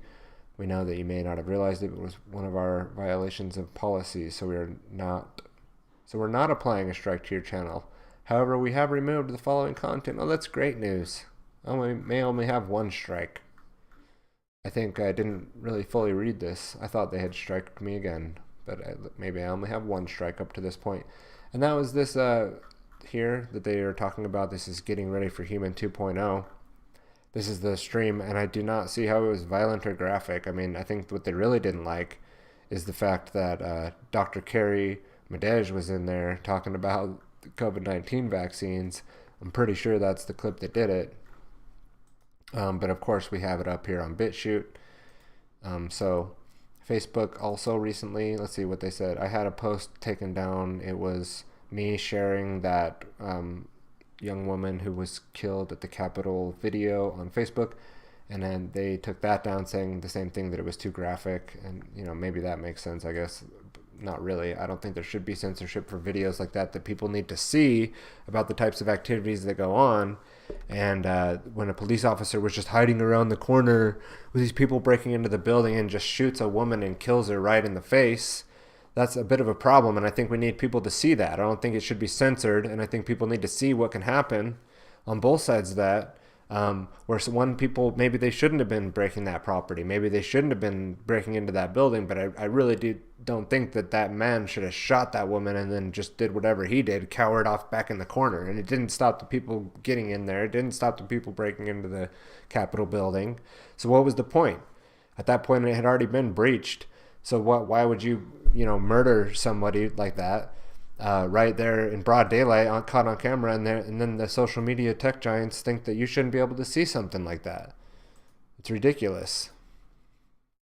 You can go see it over at theresistance.video or ban.video. Okay, ban.video, ban.video.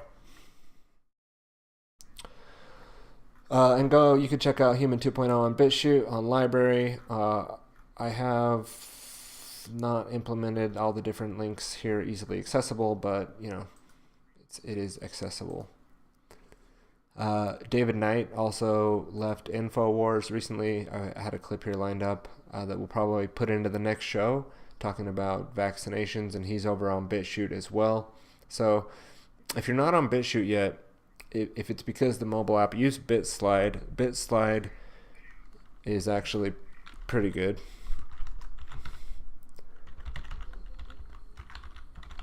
And until they just got their funding, I believe BitChute met their funding, so they're going to have a live streaming platform coming up soon. They'll probably have a better search function, a better app. BitSlide, which, I mean, it's definitely available if you search it on or it used to be available on the Play Store. Here it is. This is actually pretty good. The BitChute app itself is horrible. BitSlide, I would go with that. I use it for BitChute on my phone when I'm wanting to go check out some things on BitChute, and I think it does a much better job. I don't know why. Again, Google seems to be doing some funky shit here, trying to suppress it. But you can find it out there, I promise. Man. And then this was really good. One of the other channels you can find on there is Debase. This person re-uploads content. I'm pretty sure they're just like an aggregator. But one of the examples, and they were talking about in this documentary, like Event 201, and how that links back to the anthrax scare back in 2001, which was happening like right around the time of 9/11, which is really interesting to go back and revisit that history. And maybe that clip again can also roll into the next show. And Stellar Wind, you can read more about that program that Benny exposes and talks about in that interview from tragedyandhope.com, and more of the track, trace, and database system and how it's been set up. And so I'm just burning through some of the tabs that I had open. Another great person that you can go check out, I mean, great person, I don't know, whatever, he makes good content that the headline will usually tell like what he's going to talk about, and that's when I'll go watch it. He's a self-proclaimed like not, I mean, it does say Styx Hexenhammer 666, which would seem to appear to be more satanic, but I think he's just like pagan dude, Nordic pagan dude who lives in Amsterdam or Sweden or something, and he's putting out really good stuff about censorship, and I don't think we have room. Well, let's just hear a little bit of what he has to say here. Handful of unelected big tech billionaires who are openly promoted by individuals who call themselves liberals. They don't appear to know what liberal actually means. They don't resemble the anti-war left that I used to know. They don't resemble the liberals of the 90s. I think that they resemble lemmings, I think, at this point more than anything else. It's time that creators begin platforming one another and helping one another on a new level. I've been encouraging this basic premise now for years. One of the things that I started doing was shouting out people's BitChute channels, giving them a boost up to help the platform, to help myself, and to help them. At this point, I'm going to say this. I have vast and broad ideological differences of opinion with most creators I've ever encountered. I have broad ideological differences of opinion even with fellow libertarians. I do not believe in open borders, for instance. I happen to be pro-choice. This rankles some people. I have huge disagreements over religion. I've debated some people on these things, like Nick Fuentes. He's a Catholic. I'm a irreligious pagan, and so we clash on this. But at the end of the day, we're all sort of in this together. The internet's a huge place, and ideological content creation, I believe, is worth saving. So at this point, really, we're faced with the following situation. It's now clear that a handful of billionaires intend to destroy the internet as we know it, or at least, try to. They're going to upend things. They're doing this for money and power. They're not doing this to save the children, to stop extremism, to cancel hate. Those are all corporate sponsor buzzwords that they use. It's propaganda. It's linguistic bullshit. It's a pitch to people. It's sort of like the Patriot Act, or clean coal, or anti-fascist action. There are leftists on YouTube. There are leftists on Twitter. I spar with them. There are libertarians, conservatives. There are people that are far more moralistic and traditionalistic than I am. There are people with a million different views of how to solve the current tech situation. Repeal 230, reform 230. Let's have secession and balkanization. All sorts of different bizarre and sometimes bizarre opinions about basically everything because people are opinionated. At the end of the day, I consider some of those ideas to be flat out dangerous. Certain ideas that I see peddled, and not even those that will get you banned, I consider to be dangerous. For instance, I think that the concept of UBI is economically dangerous. I happen to be at variance with the left on this. But at the end of the day, no proposal that they're making other than promoting censorship, which is coming predominantly from lamestream establishment liberal voices at this point, not even from the left, other than that, not a single proposal that they're making is as dangerous as the idea that 6 unelected multi-billionaires that control all of human communication should collude together in order to essentially destroy your livelihood. The number of lives that could potentially be ruined by this, and the violence potentially that could be spawned by such actions, is horrifying, to tell the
Cassandra just came in and informed me that I had my mute button on, and so I really apologize for that. I'm glad that she did that, because I could have gone on for a lot longer without realizing it, and we're just doing it live here.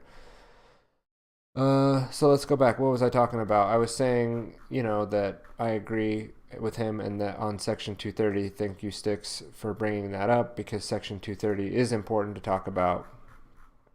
And if it gets repealed, then essentially what would happen is these tech companies would be held liable for anything posted on their website, and that could cause major problems for...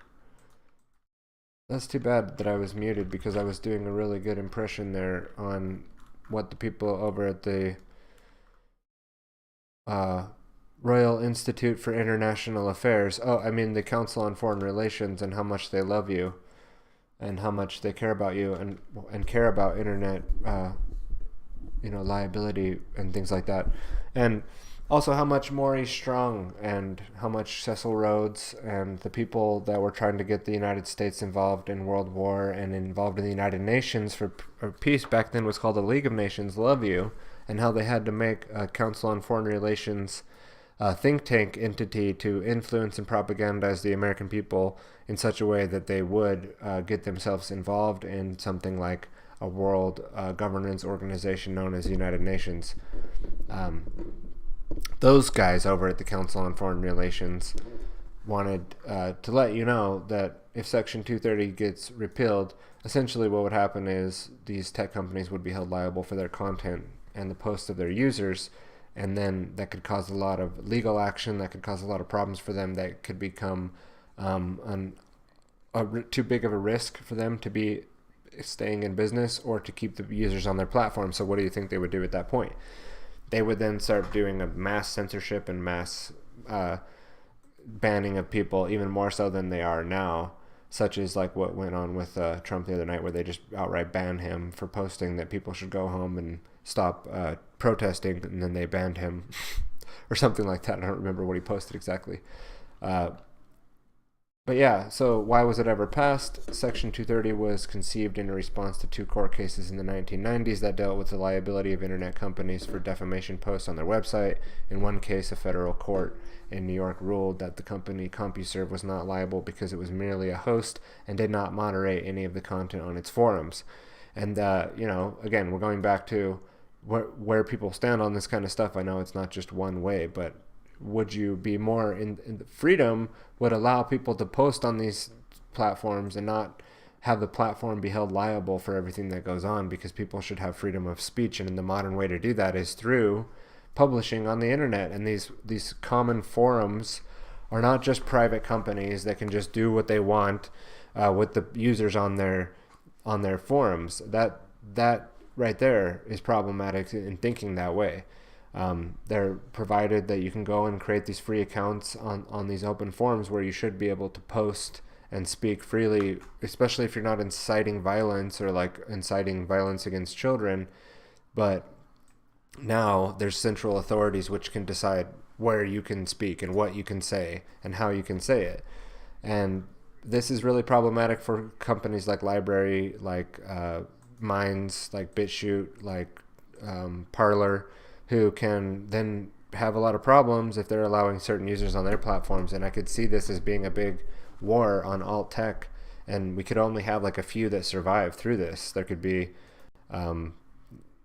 just BitChute or that makes it out of it, like one company. So it's important to be distributed. That's why earlier when I was muted, I brought up on the screen as well Autonomy Unlimited, who, if you'd like to learn more about how to protect your business or your content or your digital assets from big tech censorship, we can help you do that with our Content Safe partnership, and people like myself from Within the Stones Media Network who are special. We have specialized our skills in distributing content out more widely.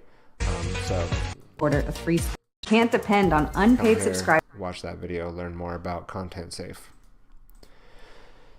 Some of the other solutions, let's jump back to IPFS, Interplanetary File System. That could be a big, because one of the biggest problems is DNS. They could basically just start blocking you from reaching websites. Like back here in October of 2016, if you remember, ICANN gave up the ownership of the DNS naming system, the domain naming system, and to a more centralized like organization that can then make decisions as an organization that's not in the hands of the US government to be able to decide like how things work as far as that goes. Now this is a big deal with censorship, because this could include a way to censor people via DNS. So for example, like if you work at a company, they can use the name of a website to block, and so that you can't get to it based on like the category of that website or whatnot. If you do that globally, you could start to block people from accessing sites like WikiLeaks, let's say, wikileaks.com, or Parler. And a way around that problem, which is a real problem that could definitely rear its ugly head in the very near future, you could start seeing some kind of block page. You'll land on a site, it just won't be available. And if you don't know the IP of that site, and most likely you're not going to have it memorized, and they probably have a dynamic IP, so you won't be able to just use the IP, you'll go and you won't be able to get to that website anymore, like parler.com. And it'll just be blacklisted from the DNS. You won't be able to resolve DNS, and that ability is in place. Now, there's ways around that with many different techniques. One being IPNS. This is IPFS's naming system, this interplanetary name system. And that would resolve that through using hashes with IPFS / the hash, and IPNS makes that longer string into a shorter string, and it's kind of wonky the way that works. But there's DNS link, which is a newer and more robust DNS system from IPFS, and with DNS link uses DNS text files to map a domain name like ipfs.io to an IPFS address. Because you can edit your DNS records, you can use them to always point to the latest version of an object in IPFS. Remember that an IPFS object address changes if you modify the object. Since DNS link uses DNS records, you can assign names and paths and whatever they are easy type to read and remember. A DNS link address looks like an IPNS address, but it uses the domain name in place of the hashed public key. So that's a lot easier to remember that, and you could have your site up using DNS link and help resolve your IPFS names. So there's a solution. Going through, there's also what they were talking about in that Timcast episode, like the federated Fediverse, the Federation and Universe combined. It's a portmanteau, is a word blending of words together. I probably slaughtered the way you say that, but this is an assembly of federated interconnected servers that are used for publishing and blogging and social networking and file hosting, but which, while independently hosted, can communicate with each other on different servers. Instances, users can create so-called identities. These identities are able to communicate over the boundaries of the instances because the software running the servers, sorry, took my eye off for a second there. The software running the server supports more than one communication protocol, which allows for the open standard. As an identity of the Fediverse, users are able to post, and that's really important, like what Styx was saying about open source and being able to open source your software so that people can fork it. They can go and make things like Streamlabs, which is based on OBS, which is open source, which I'm using now. And then people can inspect the code and see how it works and see that there's not backdoors and see that it's secure and actually verify that. But I'm not sure exactly what this is, but it's more about that Fediverse. And then there's the PermaWeb, which they also brought up in that Timcast episode. So I'm just kind of high-leveling that there are solutions, and Ethereum and the blockchain Internet 2.0 type stuff that they're working on, IPFS, made safe, content safe, things like this are really going to make a more robust, resilient internet to things like censorship. The fact that they think that they can censor is really just because everybody's attention is in one place on Facebook, Twitter, these other places, YouTube, where it is centralized and people have a lot of trust and faith in these organizations. But as they start to see that maybe their side or their political affiliation starts to get censored more, they'll become, Gab is more like and Parler are more like Republican, where I guess I don't know if the liberals have alternative media platforms. I don't know. I guess all the alternative media platforms are considered to be more Republican because it's free speech, I guess, is a Republican thing, which I guess it should be a liberal thing, but isn't anymore. There's also sites like Unblockit, which get you through censorship to these various places that have been attempted to be censored on the internet, making it basically permanently available to you. So bookmark, unblock it. Right now it's .ltd. There's also Library Genesis or LibGen, where you can download books. There's databases that you can download to your local client and use the app. I would suggest using the app if you're going to get LibGen. It's pretty easy to set up, and then once you have the app locally, I think you help not only strengthen the network, but then you can also like search these databases of books locally. And let's say, for example,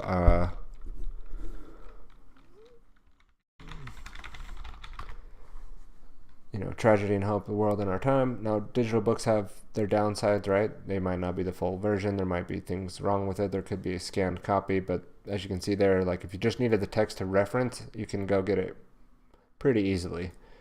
And that could be true for a number of books. So that's a tool. Content or torrents, torrential data, bit-to-bit or peer-to-peer technology. Obviously, Gab.ai, I mentioned that. Minds, we talked about that earlier. And all right, I think we made it through. Again, thanks for the tips, guys, on Streamlabs, Lawrence and Andy. You guys are awesome. That ensures to me that it works. I'll make sure now that I can access that money, and then the system will be set up to help tip me on the live show, and we'll continue on with these streams as time goes on. You can also just go to tylerbloyer.com/donate, and there's a way to donate through there if you'd like to help support the show. Beyond that, let's see, just running through my notes to see if anything else was meant to be discussed.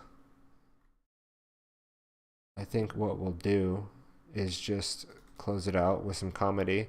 I want to thank everyone who was able to show up and watch the live show today. And it's, again, what we need to think about here is, are we willing to let our voices be silenced, or are we going to stand up and do something about it? And I fall in the camp of we should definitely stand up and do something about it, and now is the time to do that. There never has been a better time than now to learn some of these things, get on some of these platforms, start. If you're a content creator and you're not thinking about how you're going to get your content out to these other platforms, or you're just not interested in even working with that, like getting all your content re-uploaded somewhere else, we can help you with that. We have partnerships with, again, Content Safe that can get your content distributed out to any of these alternative platforms and have it done without you having to lift a finger. You can have a media team without actually having to have a media team in-house. You can outsource that type of work. And if you haven't thought about that and you could potentially be censored, like take some action on that. Reach out and go open up some accounts on these alternative platforms, because it's becoming more treacherous and more perilous that we are able to spread information in real time as certain events are happening, or be able to communicate with each other on long form podcasts that go in depth into the information, like Grand Theft World. And so we'll continue to develop strategies to work around the censorship to be able to navigate in this new, this brave new world matrix landscape and open up our doors of perception to a wider landscape of information, to use some Huxley and Brave New Worldian references there. Not that I'm, in alignment with that or anything. I'm just, riffing here, doing some parrhesia on wrapping up here this episode. But I think someone who could do a nice job, after my mind's a little mush at this point in the live stream, and round off the end of the show here, would be our good buddy JP, who's been killing it over here with Awaken with JP. Let's see, is this video up? Did it get censored? On Grand Theft World, he's one of the people that we bring in over on Grand Theft World, and let's see what leftists think about freedom of speech.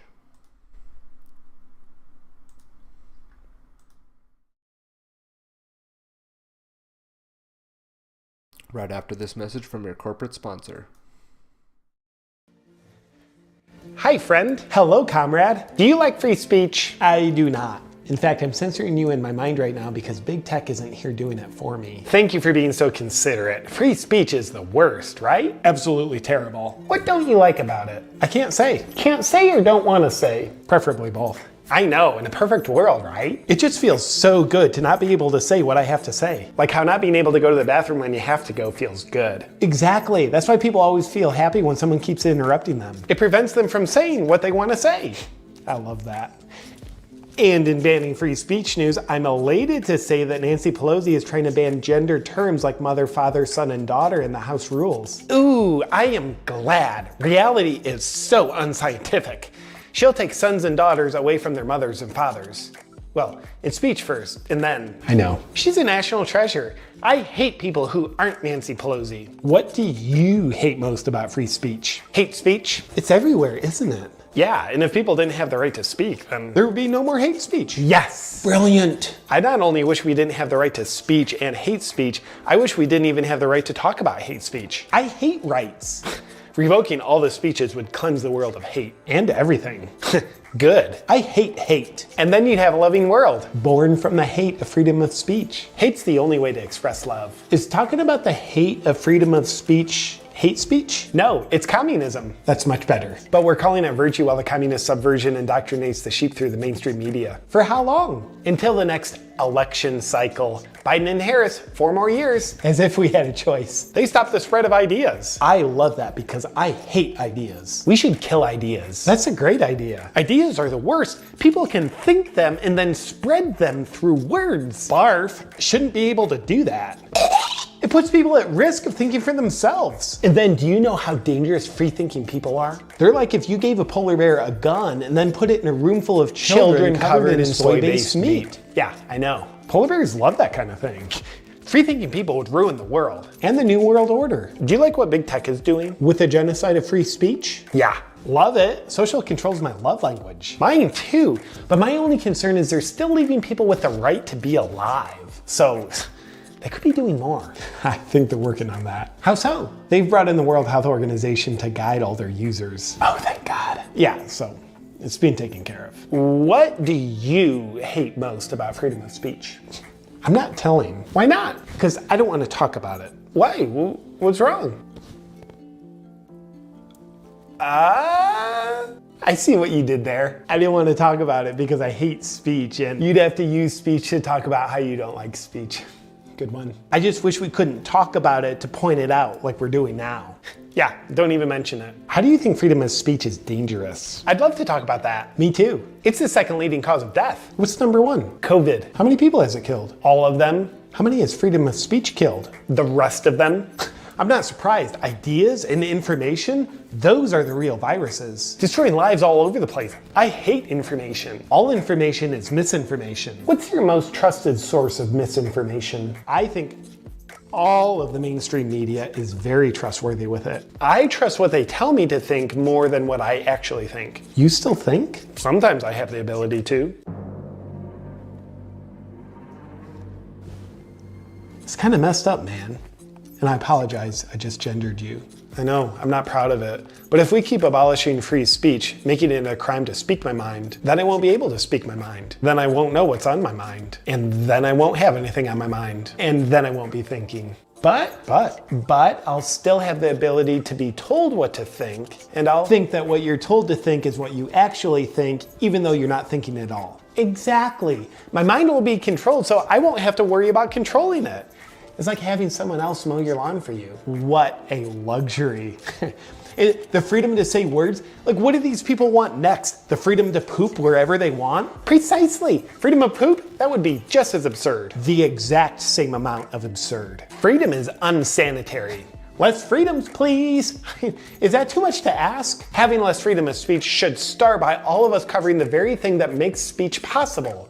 Our mouths. Oh, like we did for all of last year? Yes. It discourages people from talking. I love that idea. Should we do that forever but call it 2 weeks? Yes. Deal. I hope I never have to hear another thing I have to say ever again. And I to me. I'm glad we talked about this.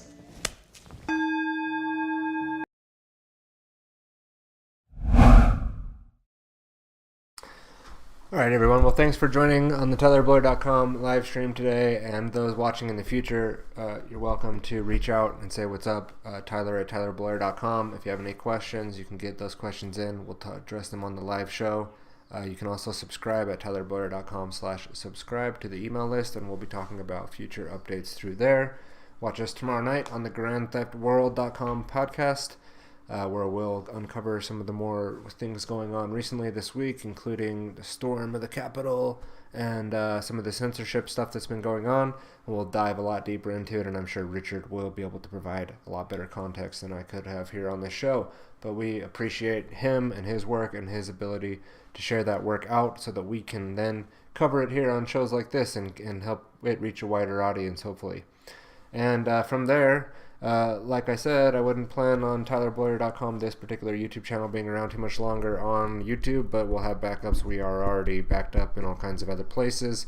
We're looking forward to BitChute having a live streaming capability, and we will keep on trucking, keep on plowing through, keep on moving forward.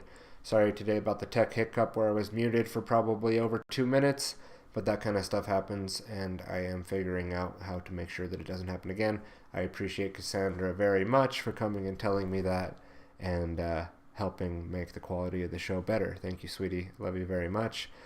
And a big reason why I do this show is for the family to be able to have a stream of consciousness that maybe one day the kids could look back on and be proud of, that Dad was not just sitting around on his hands while freedom and liberty was dying and drowning in the alleyway, but rather that we were reviving and hoping to keep freedom going and keep that flame of truth alive. And I love my family, and I love you guys too. Thank you for watching. This is Truth, Freedom, and Prosperity happening here live on TylerBloyer.com, and I'll catch you guys all later.